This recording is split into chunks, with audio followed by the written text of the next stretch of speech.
السلام علیکم ورحمۃ اللہ وبرکاتہ۔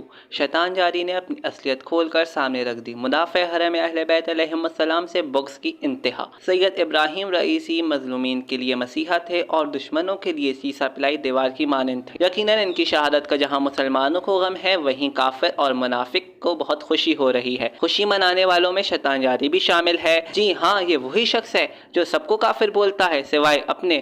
لیکن آج دیکھ لیں کہ کون کافر ہے اور کون مسلمان ہے۔ آج یہ شخص کافروں کے ساتھ خوشی منا رہا ہے کیونکہ آج شیعان علی علیہ السلام کی شہادت ہوئی ہے تو انہیں بہت خوشی ہو رہی ہے۔ ہم آپ کو اس کی وہ نفرت انگیز ویڈیو دکھاتے ہیں جس میں اپنا بغض ظاہر کر رہا ہے۔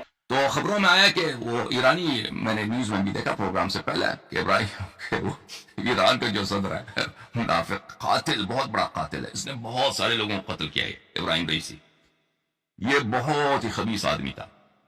یہ اس کا ہیلی کاپٹر جو ہے گر گیا، تو خامنی صاحب نے کچھ وہ سراغ رسان کتے ہوتے ہیں نا، جنگل میں ہی گر گیا، سراغ رسان کتوں کو بھیجا اس کے پیچھے کہ اس کے لاشے کو پکڑ کے لے گئے۔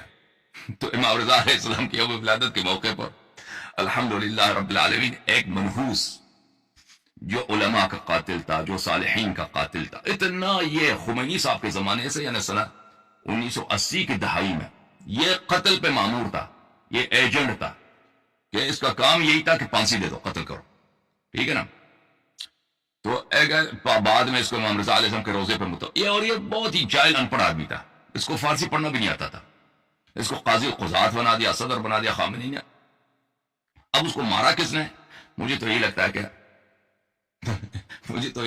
یہ اب پتہ چلے نا کہ وہ اس کو زندہ بھی ہے یا نہیں ہے، ابھی تو نہیں پتہ چلا۔ کتے بھیجے نا خامنی نے اس کو پکڑنے کے لیے، اس کا لاشا نکالنے کے لیے۔